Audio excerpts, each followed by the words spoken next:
kings. Fire and blood.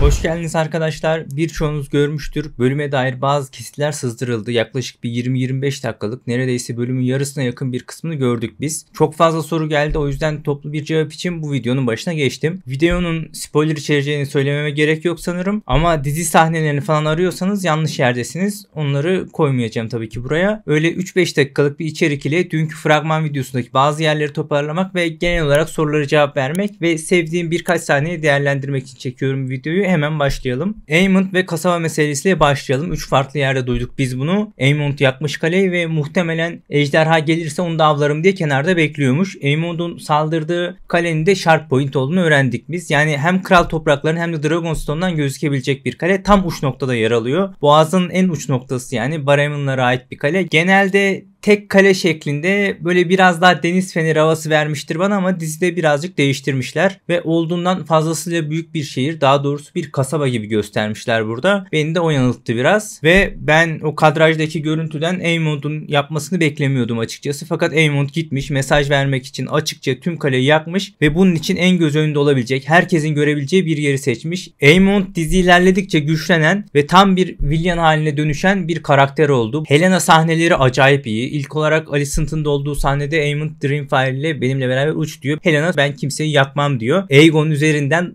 Aemond'a çok böyle ince dokunduruyor. Aemond tabi muhtemelen fark ediyor ve sinirlenip rica değil diyerek kolundan çekiştirerek Helena'yı götürmeye çalışıyor. İkilinin o balkondaki konuşması da mükemmel olmuş. Aemond evet kimseye zarar vermek istemediğini biliyorum ama doğru zamanda diyarın iyiliği için bunu yapman gerekiyor. Annemiz bir ejderha binicisi değil, bu çağrıyı anlayamaz diye ekliyor. Mekanı da söylüyor. Benimle Harrenhal'a gel, Daemon ve ordusunu dağıtalım. Öfkeye karşılık öfkeyle cevap vereceğimizi görsünler diyor ve tam bu noktada Helena sözü alıyor. Eğer reddedersem ne yapacaksın? Aegon'a yaptığın gibi beni de mi yakacaksın diyor. Aemond ilk biraz böyle tepkisi falan kalıyor ama bu bir yalan diye cevaplıyor. Fakat Helena çok kesin bir dille gördüm, onu yaktın ve düşmesine sebep oldun diyor. Aemond ise bu söylediğin ihanet diye karşılık veriyor ve Helena başlıyor burada kehanetlerini sıralamaya. Aegon tekrar tahta oturacak. Henüz hiç zafer görmedi ve bu olduğunda sen ölmüş olacaksın diye ekliyor ve bir location veriyor burada. Bir tanrının gözünde yutuldun ve bir daha asla görülmedin diyor. God's Eye, yani tanrının gözü de bildiğimiz gibi Harrenhal'ın önündeki gölün adı. Alice Daemon üzerinden, Helena da Aemond üzerinden aynı şeyi söylüyor. Bu kehanetlerle sizi baş başa bırakıyorum tabii ki. Alicent ve Rhaenyra buluşması da var. Ryan Condal sezon finalinde aşırı duygusal bir kavuşma var demişti. Fragman videosunda anlattım bu kısımları uzun. Fakat ayrı kalan iki kişinin böyle tekrar bir araya gelmesi falan o şekilde tanımlamıştı. Dizi öncesinde de bu konu hakkında Daemon Rhaenyra ya da Alicent Rhaenyra olabilir demiştim. Ama 3. bölümdeki Sept sahnesini gördükten sonra çok net bir şekilde Daemon'muş dedim. Ta ki sızıntılara kadar. Şimdi diğer ihtimalle değerlendirmemiz gerekiyor sanırım. Ama umarım Rhaenyra ve Daemon'ın birebir de böyle bir konuşması vardır ve onu izleriz. Yani o sahneyi tanımlıyordur bu sözler. Rhaenyra Alicent konuşmasında da epey önemli kısımlar var. Özellikle kral topraklarıyla alakalı ama oraları bölüm sonrasına saklayacağım. Diğer sahnelere de şöyle hızlı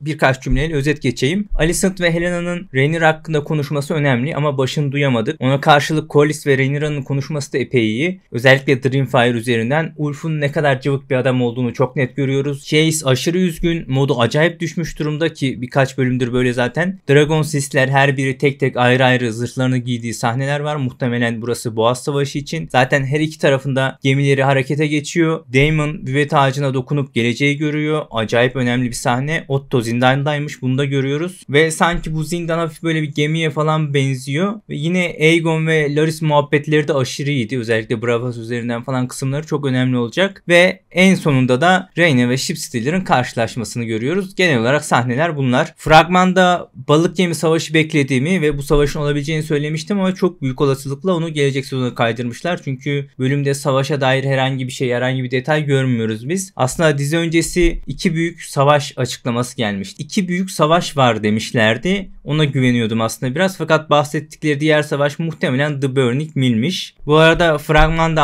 anlamadığım bir ejderha vardı. O da Veigar çıktı. Onu da düzeltmiş olayım buradan. Veigar'ın kanat delikleri özellikle büyük olanlar genelde sağ tarafta. Burada ise solda olunca ben Veigar'ı doğrudan kafadan direkt elemiştim. Bu arada sanki kanat deliklerine de çok dikkat etmemişler gibi. En çok soru bu kısımdan geldi. O yüzden kısaca birkaç cümleyle Alice ve Daemon sahnesine de gireyim. Burası biraz önce anlattığımdan farklı olarak tüm sezon için spoiler olacak. Yani dizinin sonunu söyleyeceğim burada. Ona göre devam edin. Daemon geleceğimi görüyor. Yoksa bir şekilde Helena ile bağlantı kurup Helena'nın görülerini mi görüyor? Tam anlaşılmıyor. Ama sonunu Helena bitirdiğine göre onunla alakalı olması bence daha ihtimal dahilinde. Yani Helena kendi rüyalarını Daemon'a gösteriyor diyebiliriz. Bloodraven'dan son savaşa kadar her şeyi görüyor ve bunun olması için Rhaenyra'nın tahta geçmesi, yani soyun ondan devam etmesi gerekli demek istiyor. Aynı zamanda tabii ki Daemon'dan da devam ediyor. Daemon çocukları Aegon ve Viserys aracılığıyla iki kral babası aslında. Helena, İşte hikaye bu. Bunun gerçekleşmesi için senin tek bir görevin var. Onu da zaten biliyorsun diyor. Yani burada açıkça Aemon'dan bahsediyor. Aemon'u sadece sen indirebilirsin demek istiyor. Olay bundan ibaret. Konularım bu kadardı arkadaşlar. Bölüm kötü durmuyor ama fragmandaki kadar da yükselmeye gerek yok. Yine böyle ortalama üzeri bir bölüm bizi bekliyor gibi. Kalan kısmı pazartesi izleriz. Artık tabi o zamana kadar